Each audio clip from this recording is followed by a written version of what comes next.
Conduite en état de stress. Si ce titre vous fait penser à la conduite en état d'ivresse, sachez que c'est totalement volontaire.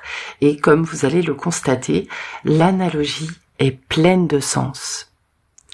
Bonjour et bienvenue dans ce 4e épisode de Stressitude, le podcast qui parle du stress, du rapport que nous entretenons avec lui, mais aussi de ce qu'il raconte de notre société, de notre époque et de notre manière de vivre.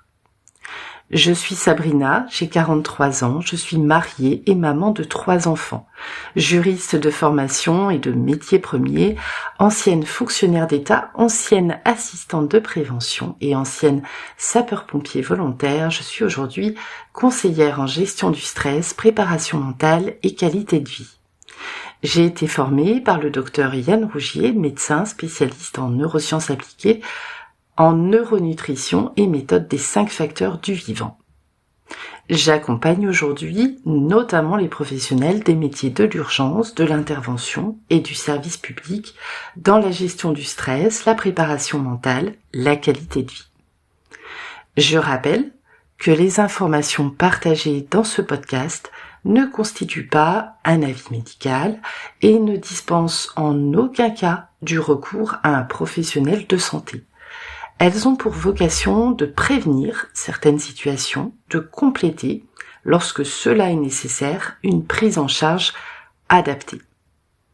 Dans cet épisode, nous allons parler des conséquences de cette conduite en état de stress chronique, comprendre ce qui se passe dans notre système nerveux lorsque notre pied reste bloqué sur l'accélérateur et explorer quelques pistes pour reprendre le volant.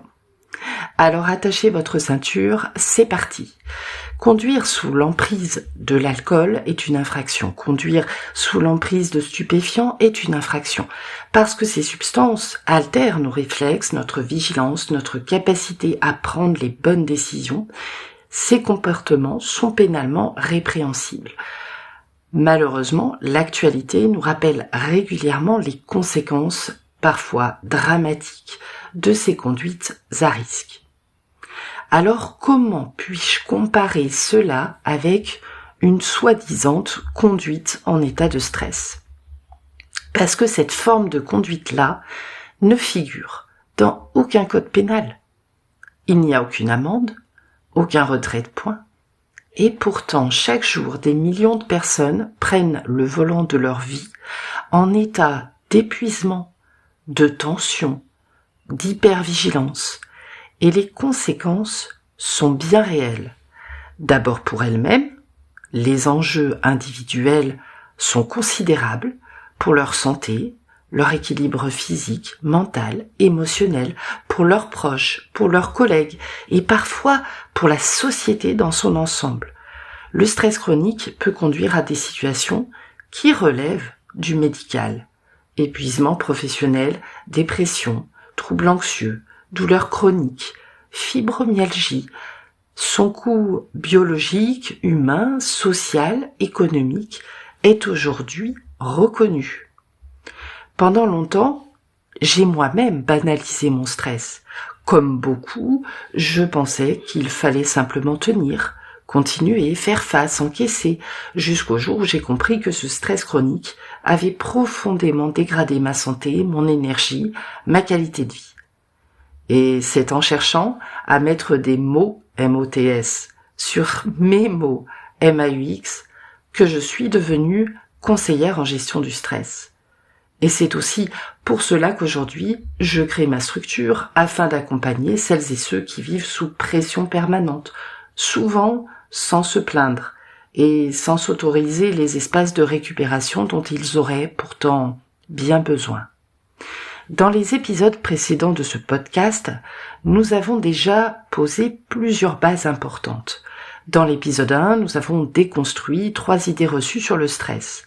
Dans l'épisode 2, nous avons parlé du stress comme d'une énergie vitale indispensable à notre survie et nous sommes remontés jusqu'à nos ancêtres de la préhistoire.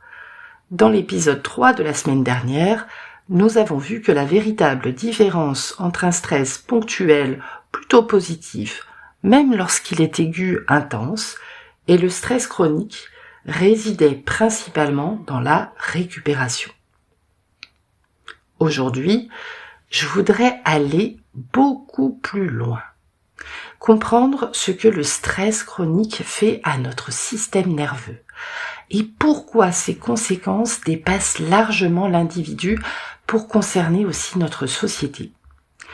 Dans mon parcours, j'ai rencontré de nombreuses personnes compétentes, engagées, passionnées, qui se forçaient à tenir, coûte que coûte, alors que tous les voyants étaient déjà allumés et au rouge.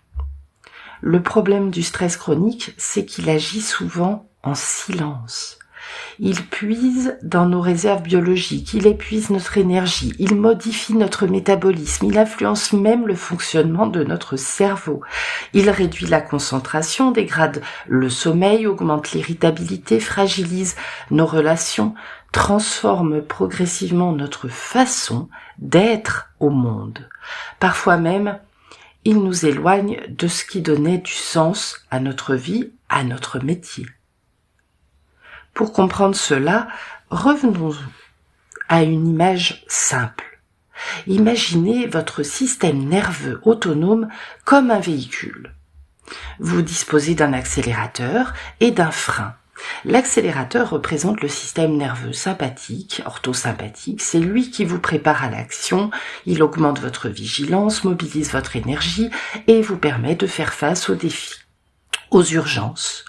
Le frein représente, lui, le système nerveux parasympathique, celui qui permet de récupérer, dormir, digérer, réparer, retrouver l'équilibre. Le problème n'est pas d'accélérer.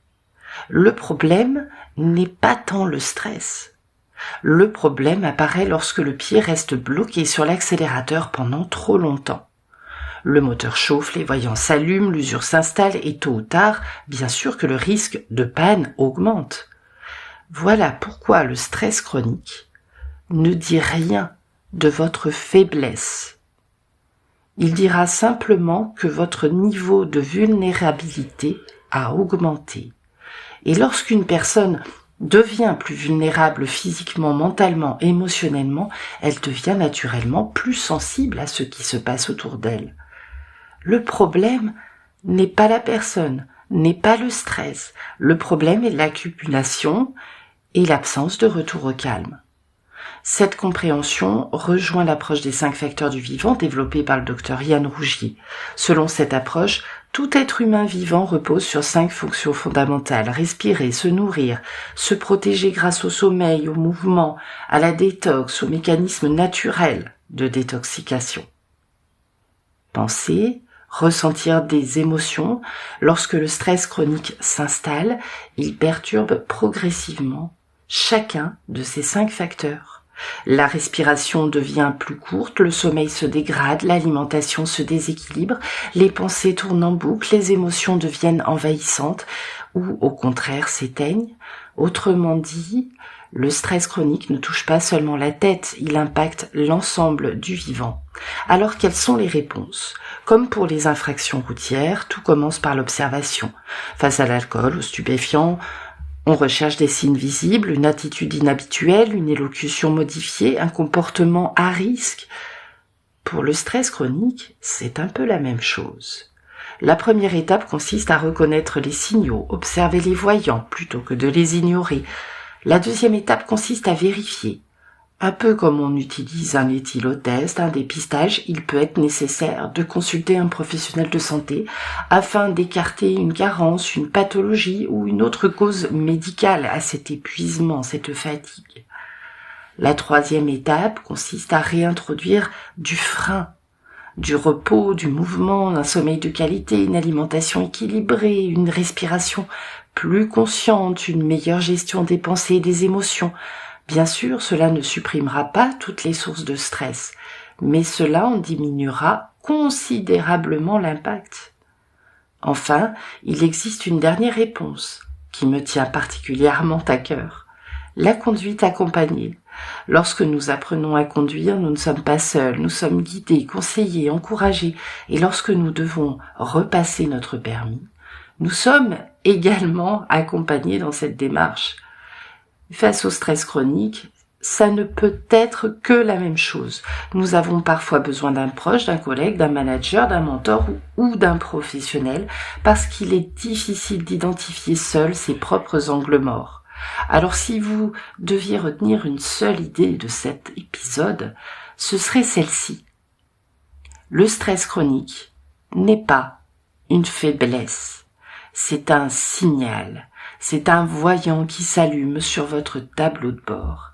Finalement, dans cette analogie, mon rôle ne sera pas de conduire à votre place. Mon rôle est plutôt celui de l'éthylotest, celui qui va aider à prendre conscience d'un risque avant qu'il ne devienne un accident, celui qui permet de s'arrêter un instant, d'évaluer la situation et de faire un choix plus éclairé. Parce qu'en matière de stress chronique, comme en matière de sécurité routière, la prévention reste préférable à la réparation. Merci d'avoir écouté cet épisode de Stressitude. Si ce podcast vous aide, abonnez-vous, partagez cet épisode à une personne qui conduit peut-être aujourd'hui en état de stress sans même s'en rendre compte. Je vous donne rendez-vous lundi prochain à 12h12 pour un nouvel épisode.